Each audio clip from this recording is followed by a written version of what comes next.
오늘은 성령 강림 주일입니다. 예수님께서 약속하신 대로 성령을 그 제자들에게 부어주셨습니다. 성령이 강림하심으로 새로운 시대가 열렸습니다.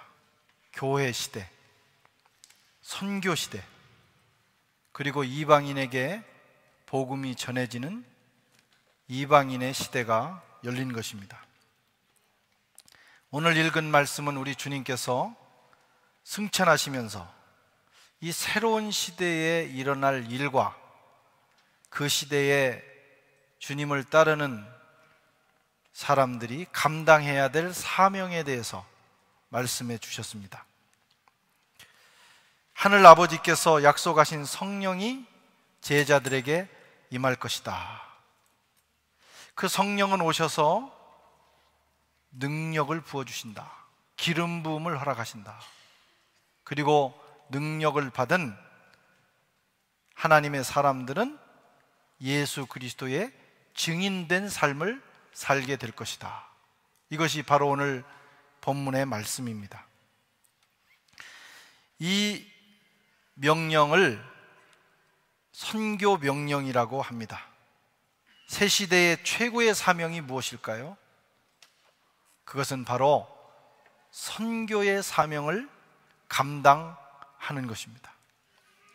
선교와 전도는 사실 동일한 거예요. 예수를 증거하는 이 사명을 동일 문화권, 같은 언어와 같은 문화를 가진 사람들에게 전하는 것을 전도라고 한다면, 이 예수 그리스도의 복음을 타문화권, 다른 문화와 다른 언어를 가진 사람들에게 전하는 것을 선교다, 이렇게 하는 것입니다. 어쨌든 이 시대에 성령 강림 이후에 지금까지 교회와 모든 성도들이 감당해야 될 최고의 사명은 바로 전도, 선교의 사명입니다. 지금까지 하나님의 교회가 그런 것처럼 오늘 우리도, 그리고 우리 선한교회도 이 성령 강림 주일을 맞이하여 최고의 사명, 주님이 간곡히 부탁하신 이 일, 복음을 전하고 선교하는 이 일을 감당하기로, 이 일에 전념하기로 우리가 새롭게 생각하고 새롭게 결단하는 그런 시간이 되어야 될 줄로 믿습니다. 초대교회는 처음에 선교 공동체로 시작이 됐습니다. 그들은 성령 받자마자 당장에 뛰쳐나가서 선교 훈련을 받은 것이 아닙니다. 당장에 성령 받자마자 뜨거운 마음에 뛰어나가서 복음을 전함으로 교회가 이루어지고, 그리고 하나님 나라가 확장되어 갔습니다.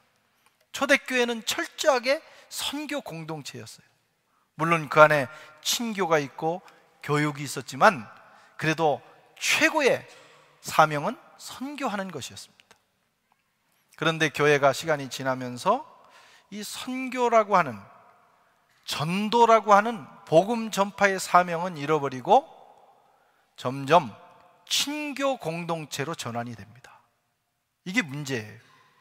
교회는 항상 그렇게 시작이 됩니다. 전도와 선교로 시작이 됐다가 나중에는 이 부분이 약화되면서 친교 공동체로 가요. 그래서 우리가 하나님 나라를 이루고 서로 즐거워하고 사랑하다가 어떻게 됩니까? 지지고 볶고 싸우는 거예요. 선교를 잃어버린 친교 공동체는 반드시 싸우게 돼 있습니다. 에너지가 안에만 모여 있으면은 우리끼리 상처를 주고 받는 거예요. 하나님이 우리에게 능력을 부으시고 에너지를 주시는 이유는 그 힘을 가지고 복음을 전하는 것입니다. 그 균형이 이루어질 때 건강한 교회, 건강한 성도가 되는 것이죠. 예수님께서는 이 선교에 대해서 오늘 뭐라고 말씀하십니까?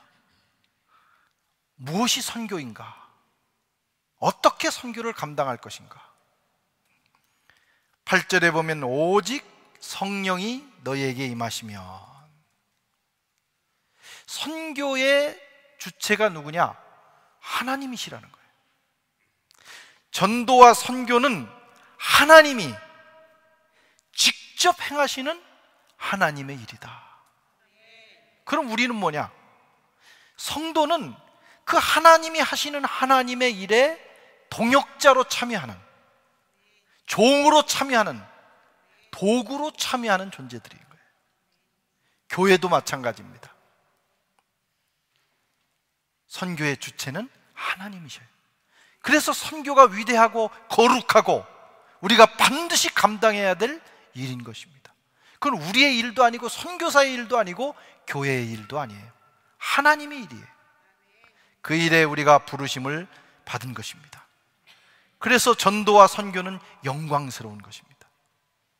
그분이 하시는 일에 우리가 참여하는 것이기 때문에 하지 못해 해야 되는 일이 아니라 그 일을 위해서 불러주신 것이 감사하고 감격스럽고 영광스러운 일이라 이거예요. 19세기부터 유럽 교회가 선교를 시작했어요. 놀라운 것은 선교를 시작하고 선교의 모든 것을 쏟아부을 때 유럽 교회가 전성기를 이룹니다. 그리고 유럽 사회도 새로워지는 역사를 경험했어요.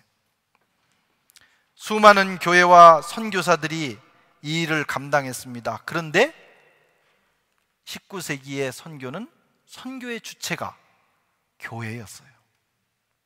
그리고 선교사들이었어요. 성령님은 그들이 하는 그 일을 돕는 분으로 존재했습니다.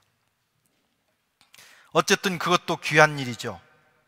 자기만을 위해서 살던 교회들이 이제 복음을 전하는 일에 앞장섰기 때문입니다. 그러다가 1952년 빌링겐 선교 대회가 열렸는데 이때 선교에 대해서 돌아보기 시작한 거예요. 우리가 참 선교를 잘 하고 있는가? 무엇이 성경이 말하는 선교인가? 깊은 반성을 하게 됩니다. 그들이 깨달은 것은 선교의 주체가 교회나 선교사가 아니라는 거예요. 교회의 일이 아니라, 선교사가 계획해서 되는 일이 아니라 하나님이시다. 이것은 하나님의 일이고 하나님이 직접 행하시는 하나님의 일이다. 독일의 신학자 하르텐 슈타인이 이 대회에서 논의된 내용들을 다 종합을 해서 분석해서 한마디로 요약을 했어요. 하나님의 선교, 미시오 데이. 우리가 교회가 주체가 돼서 했던 이 선교, 성경에서 말하는 선교, 이 선교가 어떤 것이 가장 건전한 선교냐? 하나님이 선교, 하나님이 계획하시고 하나님이 직접 이루시는 하나님의 일이다. 그것을 깨닫게 된 것입니다. 그런데 사실은 이게 20세기에 와서 사람들이 깨달은 것이지만 초대교회는 이미 하나님의 선교를 하고 있었어요. 그리고 오늘 본문 말씀, 예수님께서 하신 이 선교 명령을 보면 선교는 전적으로 하나님께서 행하시는 하나님의 일임을 말씀하고 있습니다. 오직 성령이 너에게 임하시면, 성령이 임하시면 그분이 선교를 주도하신다는 것입니다. 전도와 선교는 교회가 하는 것이 아닙니다. 선교사의 일도 아닙니다. 성령이 하시는 일이에요. 그래서 성령 받지 않고는 할 수 없습니다. 성령 받고 성령께 순종할 때만 진정한 선교가 이루어지는 거예요. 그렇지 않으면 내 뜻, 내 계획, 우리 교회의 계획을 따라 나가게 됩니다. 진정한 선교는 하나님의 뜻과 계획대로 하는 거예요. 그러면 하나님께서 그 일을 책임지십니다. 우리는 성령님이 하시는 그 거룩한 일에 즉각적이고 신실하게 순종하면 되는 거예요. 왜? 그분이 그분이 직접 하시는 일이기 때문에. 그래서 전도와 선교는 누구나 할 수 있는 겁니다. 특별한 훈련을 받은 사람만 하는 게 아니에요. 특별한 그리스도인만 하는 게 아니에요. 누구나 할 수 있어요.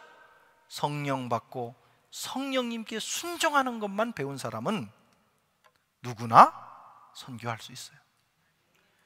그러나 누구라도 할 수 없는 겁니다. 성령을 제끼고 자기의 뜻과 자기의 능력, 자기의 계획대로 하는 사람은 절대로 선교 안 됩니다. 그리고 그 선교는 자기 일이 되는 거예요. 사도 바울은 위대한 선교사였어요. 그는 위대한 전도자였어요. 그 어떤 사람입니까? 그는 소아시아, 지금 터키 지방에 가서 복음을 전하기 위해서 계획을 세우고 기도하고 준비했어요. 그런데 하나님이 막으시는 거예요. 기도하면 막으시는 거예요. 자꾸 길이 막히는 거예요. 그러다가 어느 날 마케도니아 사람의 환상이 그에게 보이면서 와서 우리를 도우라, 하나님의 계시가 내려왔습니다. 그러자 바울은 자기의 꿈, 자기의 계획을 접고 하나님의 계획에 즉각 순종합니다. 여러분, 바울은 그래서 위대한 선교사인 거예요. 바울은 그래서 하나님 앞에 쓰임받은 것입니다. 내가 지금 몇 년을 이것을 위해서 계획했는데 하나님 왜 그러십니까? 좀 제 말 좀 들어보세요. 하나님을 설득하지 않았어요. 왜? 내 일이 아니니까. 그분이 계획하셨으면, 그분이 주도하시면 그분에게 순종하는 것이 맞다. 그게 바로 바울의 위대함입니다. 여러분, 전도와 선교가 우리가 감당해야 될 최고의 사명이라면 그 전도와 선교는 또한 하나님의 일입니다. 우리가 이 사명 감당하려면 먼저 성령 받아야 돼요. 그리고 성령님께 순종하는 것을 배워야 돼요. 그분이 어떤 일을 원하시나, 어디 가서 복음 전하기를 원하느냐, 오늘 내가 성령님께서 나를 통해서 하시고자 하는 일이 뭔가, 그 일에 민감하게 귀를 기울이는 사람만이 이 사명을 감당할 수가 있는 것입니다. 저와 여러분, 우리 교회는 바로 성령님께서 하시는 그 일에 귀를 기울이고 우리의 시선을 집중시키고 그분이 원하는 대로 주의 일을 감당할 수 있기를 축원합니다. 그러면 하나님이 우리를 쓰시는 거예요. 어떻게 선교합니까? 오늘 본문에 너희가 권능을 받고, 성령의 선교, 하나님의 선교는 하나님의 능력으로 이루어집니다. 이게 오늘 주님이 우리에게 가르쳐 주신 말씀입니다. 우리는 전도와 선교를 인간의 탁월한 프로그램이나 어떤 기술, 인간의 지혜로 가능하다고 생각하면 안 됩니다. 물론 그것이 필요해요. 그 시대에 맞는, 상황에 맞는 프로그램을 개발하고 좋은 지혜를 모아서 그 일들을 감당하려는 시도는 대단히 중요합니다. 그러나 아무리 좋은 프로그램과 기발한 아이디어를 가지고 전도하고 선교한다 할지라도 여러분, 성령이 기름 부음, 성령의 능력이 물붓듯 부어지지 않으면 열매가 없어요. 그냥 내 일을 할 뿐이에요. 선교사의 일을 할 뿐이에요. 우리가 그저 의무감으로 복음을 전할 뿐입니다. 생명의 열매는 없어요. 여러분, 생명의 열매는 사람의 지혜로, 설득력으로, 좋은 프로그램으로 나오지 않습니다. 성령이 능력을 부어주실 때, 그 능력이 임하는 현장에 구원의 역사 일어나고요, 치유와 회복의 역사 일어나고 하나님 나라의 역사가 일어나는 것입니다. 바울이 우리가 잘 아는 대로 아테네라고 하는 그리스 아테네에 가서 복음을 전하다가 실패하지 않습니까? 이유가 뭐예요? 가보니까 거기는 온 이 서구 세계에 뛰어난 철학자들이 다 모여 있는 거예요. 바울도 한가닥 하는 분이었어요. 그러니까 이 사람들하고는 내가 한번 이 지혜를 가지고 또 이 말 실력을 가지고 그들을 설득해 보겠다, 이렇게 마음을 먹고 대화를 시작을 했어요. 장시간 대화를 했어요. 그래서 사도행전에 보면 사도 바울의 그 아레오바고의 설교를 보면 얼마나 그 상황에 맞는 논리 정연한 설교를 했는지 몰라요. 그런데 놀라운 것은 열매가 없었어요. 소수만 주님을 영접했어요. 하나님의 역사가 일어나지 않았다 이거예요. 바울은 여기서 엄청난 처절한 실패를 경험합니다. 여러분, 생명은 논리로 태어나는 게 아니에요. 생명은 하나님의 신비고 하나님의 능력이 임할 때만 태어나는 것입니다. 우리가 깨달아서 우리가 누군가의 말에 의해서 설득돼서 예수 믿은 거 아닙니다. 누군가가 복음을 전했지만 성령의 능력이 역사했기 때문에 우리의 견고한 마음의 빗장이 열리고 복음을 받아들인 거예요. 바울은 다음 선교지인 고린도에 가서 이 실패를 반복하지 않기로 결심합니다. 그래서 거기 가서는 철저하게 성령만 의지하는 거예요. 고린도전서 2장 4절에서 5절 보겠습니다. 같이 읽겠습니다. 내 말과 내 전도함이 지혜에 권하는 말로 하지 아니하고 다만 성령의 나타남과 능력으로 하여 너희 믿음이 사람의 지혜에 있지 아니하고 다만 하나님의 능력에 있게 하려 하노라. 아멘. 그래서 고린도에서는 놀라운 하나님의 역사를 체험합니다. 하나님의 능력으로 가능한 것이 전도요 선교예요. 인간의 지혜와 인간의 논리와 인간의 능력으로는 불가능한 것입니다. 여러분, 우리가 살고 있는 이 유럽 사회는 이성적인 사회 아닙니까? 우리 한국은, 동양 사람들은 감성적인 사회라면, 제가 여기 와서 보면 이분들은 정말 감성보다는 이성 쪽이 굉장히 강화되어 있구나. 그래서 어떤 일이 일어나도 우리는 감정적으로 대하잖아요. 저도 마찬가지예요. 저도 한국 사람이니까 일단 욱하고 보는 거예요. 일단 이 감정이 먼저 움직이는데, 그래서 우리 세월호라든가 여러 일들이 있으면 그게 일단 우리는 이 감성적으로 반응을 합니다. 그러니까 오래 가는 거예요. 근데 이 서구인들을 보면 확실히 이성이 강한 분들이에요. 그래서 저 사람들은 감성이 없나? 그렇게 느낄 정도로 테러가 일어나고 여러 비행기가 떨어지고 여러 가지 일이 일어나도 금방 빨리 마음과 머리에서 정리가 되는 것 같아요. 우리처럼 그 슬픔을 오래 가져가지 않는 거예요. 그 이성적인 세계, 그래서 신학이 아주 발달해 있는 세계, 지성의 첨단을 달리는 곳이 바로 유럽이죠. 그래서 여기 분들을 만나보면 이 지식이 있어요. 우리가 식사를 같이 해도 이 유럽인들, 프랑스인들은 그냥 만나서 그냥 대충 얘기하는 게 아니고 내가 아는 것보다 우리 한국에 대해서 더 깊이 아는 경향이 많습니다. 어떤 분야에 들어가면 굉장히 체계적으로 잘 알고 그 다음에 그걸 논리적으로 설명을 해냅니다. 감탄할 때가 많이 있어요. 교인들도 마찬가지예요. 기도는 별로 안 하는 것 같은데 이 프랑스 교인들이 기도는 잘 안 하는 것 같아요.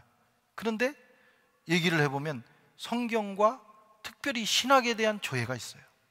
그리고 말을 참 잘합니다. 논리 정연하게 자기의 입장을 전개해 나가는데 탁월합니다. 특별히 프랑스 분들은, 여기 프랑스 분들이 계셔서 좀 죄송하지만 바울 당시에 아테네 사람들 같다, 그런 생각을 해요. 그런 생각을 합니다. 첫째, 똑똑해요. 굉장히 탁월해요. 둘째, 말하기를 좋아해요. 작은 거 하나 결정하는데 많은 시간 토론을 합니다. 또 새로운 것에 대한 호기심도 많아요. 굉장히 개방적이죠. 좋은 점들이 많은 사람들입니다. 그런데 교회는 죽어가고 있어요. 많은 시간 토론은 하는데 영혼을 구원하는, 죽은 영혼을 살려내는 일은 매우 희귀합니다. 그들이 성령의 능력을 의지하지 않기 때문이라고 저는 생각합니다. 성령을 얘기하고 성령을 의지하고 성령께 민감한 교인들을 많이 보지 못했어요. 사람의 지혜를 택하면 교회는 생명을 잃습니다. 그러나 우리가 좀 부족하다 할지라도 성령 하나님의 능력을 의지하면 거기에는 역사가 일어나는 것이죠. 프랑스에도 부흥하는 교회들이 있습니다. 전통적인 교회가 아니고 오순절 계통 또는 복음주의 교회들, 처음에는 작게 군소교단으로 시작했지만 지금 프랑스 교회가 20년 전에 1.9%에서 지금 2.6%로 늘어난 것은 그런 교회가 부흥하기 때문이에요. 그 교회들의 특징은 뭐냐? 성령을 압니다. 성령의 능력을 사모합니다. 기도합니다. 성령의 능력이 그들에게 부어집니다. 그러니까 이 척박한 무신론의 땅에서도 여러분 부흥의 역사가 일어납니다. 300명, 500명, 프랑스 내에도 수천 명이 모이는 교회들이 있어요. 심령이 뜨거워지고 하나님의 역사가 일어난다. 여러분, 전도와 선교는 하나님이 능력이 부어질 때 가능한 것입니다. 아멘.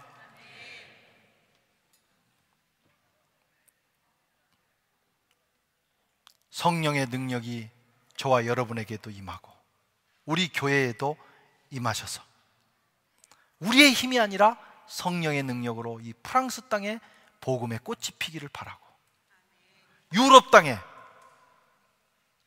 이미 기독교가 한번 다 지나가서 우리는 다 경험했다, 과거의 역사로만 회상하는 유럽 땅에 이 21세기에 다시 한번 성령을 통한 재부흥의 역사가 일어나기를 바랍니다. 성령이 물 붓듯 능력을 부어주시면 가능한 일입니다. 우리의 힘으로 안 돼요. 할 수 없어요.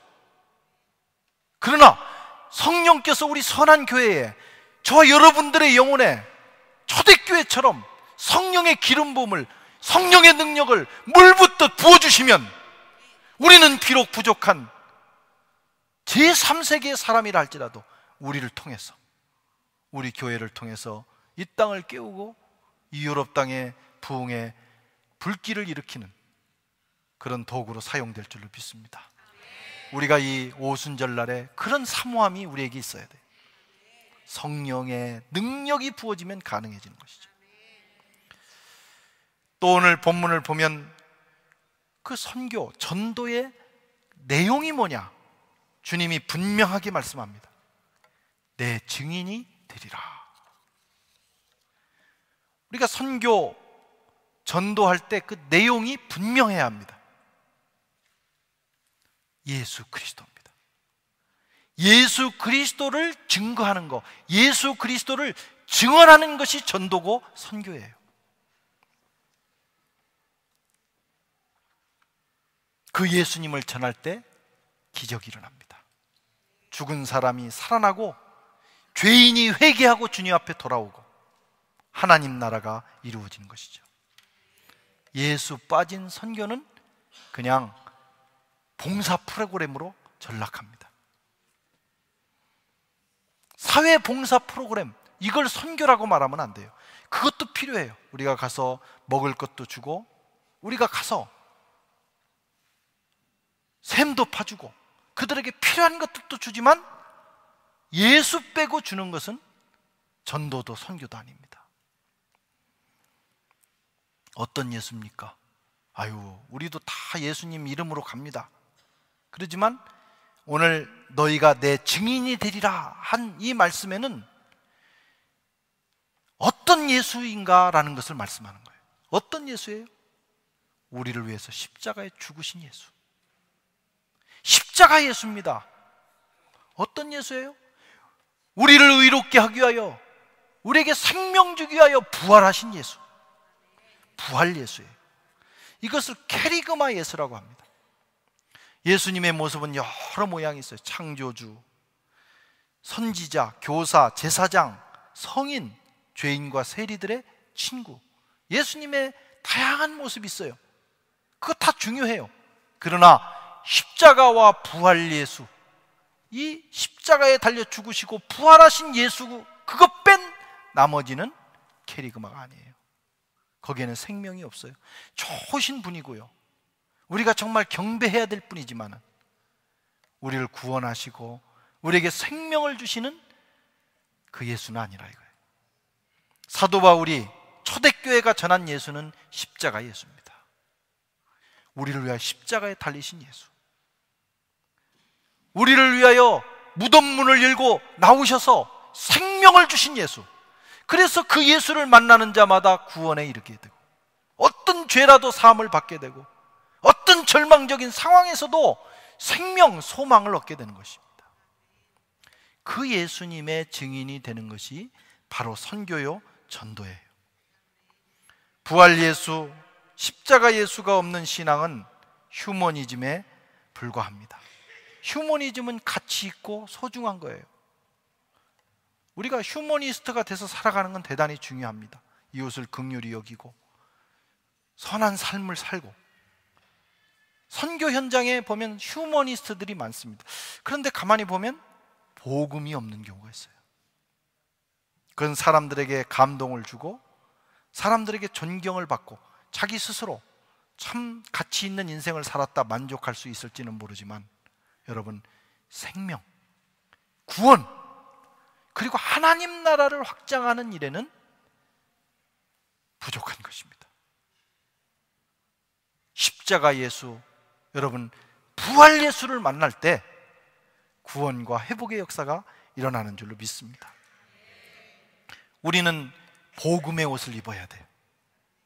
우리 그리스도인들은 복음의 옷을 입어야 돼요. 이건 교회나 현장에 나가서 선교하는 선교사님들만 들어야 된다, 이렇게 생각하면 안 됩니다. 우리가 살고 있는 현장이 선교의 현장이에요. 오늘 우리가 만나는 사람들, 하나님 왜 만나게 하십니까? 내가 왜 그 일터에 가서 일하게 하십니까? 내가 왜 지금 여기서 공부합니까? 바로 그 삶의 현장에서 선교적인 사명을 감당하라는 거예요.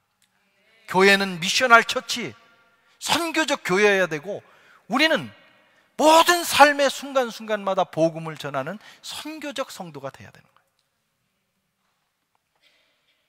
뭘로 무장해야 돼요? 여러분, 십자가 예수, 부활 예수로 무장해야 합니다. 십자가 예수, 부활 예수를 만나야 합니다.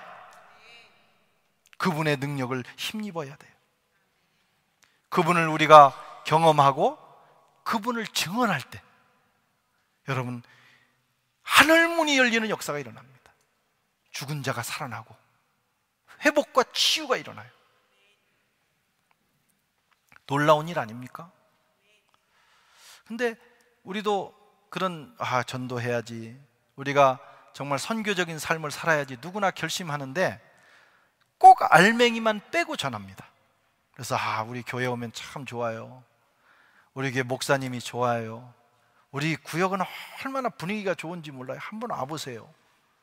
뭐 이런 일은 아주 편안하게 잘 하죠. 그런데 내가 만난 예수 말이에요. 우리 주님이 나를 위해서 십자가에 죽으셨고, 우리 주님이 부활하셔서 내게 생명의 능력을 주셨다. 내가 그래서 살게 되었다. 내 인생이 바뀌었다.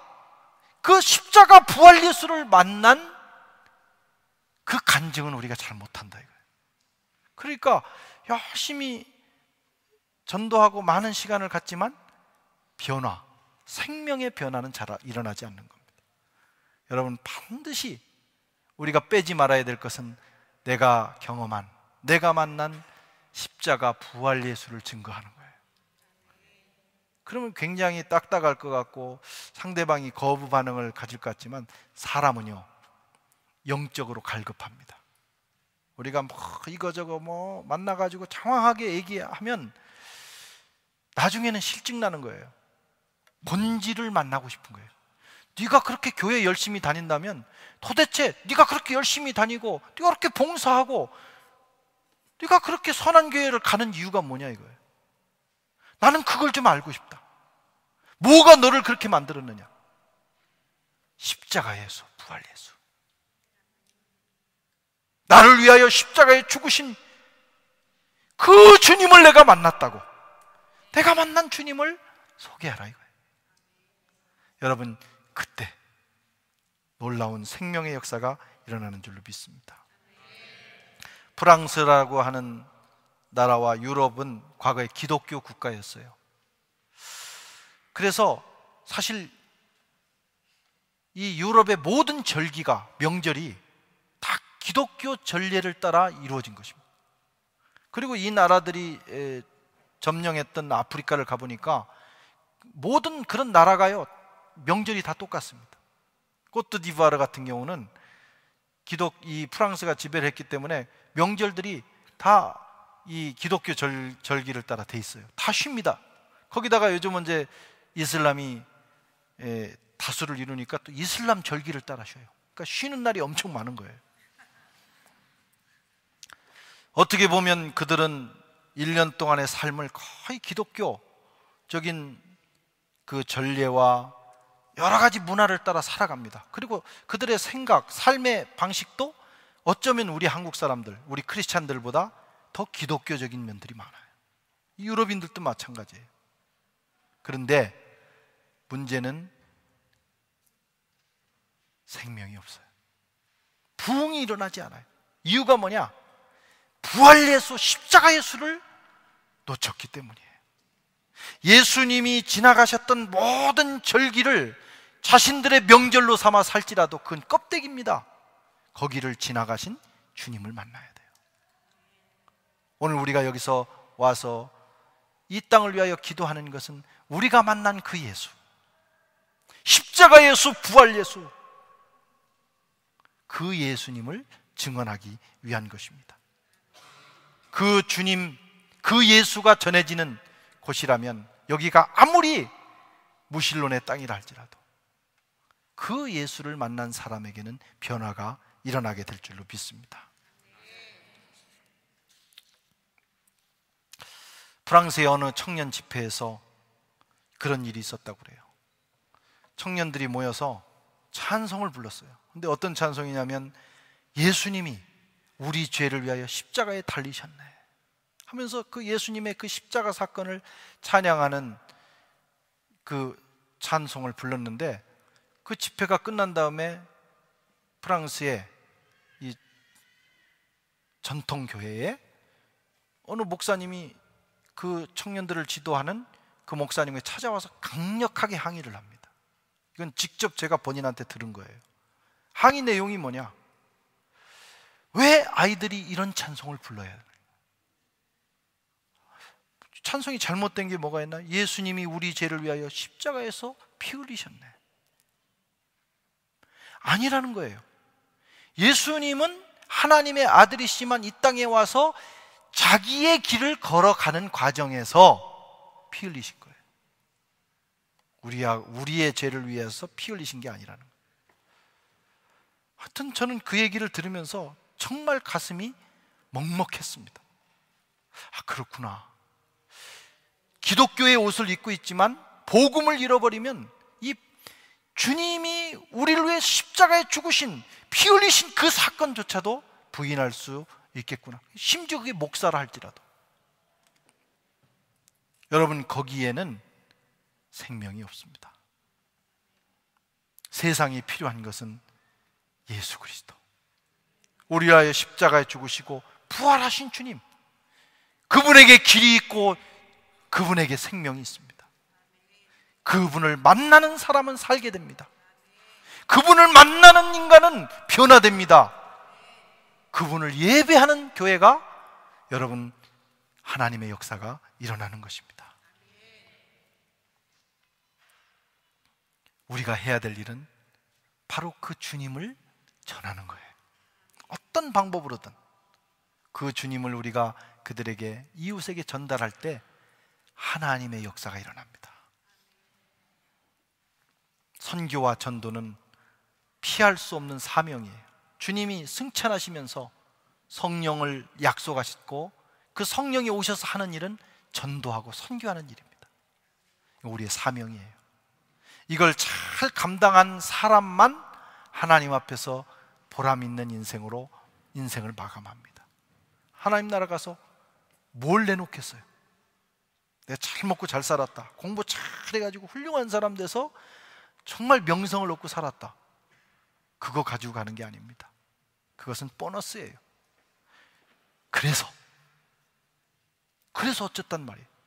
내가 그 모든 과정 속에서 바로 예수 그리스도의 복음을 전하는 선교적 사명을 감당하다 주님 앞에 왔습니다. 이러면 인생을 잘 산 것입니다. 이 사명을 감당할 수 있기를 바랍니다. 그리고 이 사명은, 이것은 사명일 뿐만 아니라 또 축복입니다. 여러분, 선교는 축복이에요. 유럽 교회가 알버트 슈바이처라고 하는 아주 위대한 선교사를 아프리카에 보냈습니다. 그는 참으로 탁월한 사람이었어요. 그가 헌신하여 아프리카에 가고 유럽 교회가 그를 후원했어요. 아프리카 가봉 랑바레네라고 하는 곳에서 그는 사역을 합니다. 아프리카가 그를 통해서 복을 받습니다. 그런데 더 놀라운 것은 아프리카보다 유럽 교회가 더 큰 복을 받았어요. 그 사람을 보내고 그들은 기도했어요. 그 사람을 보내고 그들은 깨어났어요. 여러분, 선교하는 사람, 선교하는 교회는 그 사명을 감당할 뿐만 아니라 하나님의 축복이 임한다 이거예요. 한국을 갔더니 갈 때마다 느끼는 거지만 교회가 침체합니다. 교인이 몇 퍼센트 줄었다. 예산이 15%, 20%씩 주는 거예요. 다 만나는 사람마다 힘들다는 얘기예요.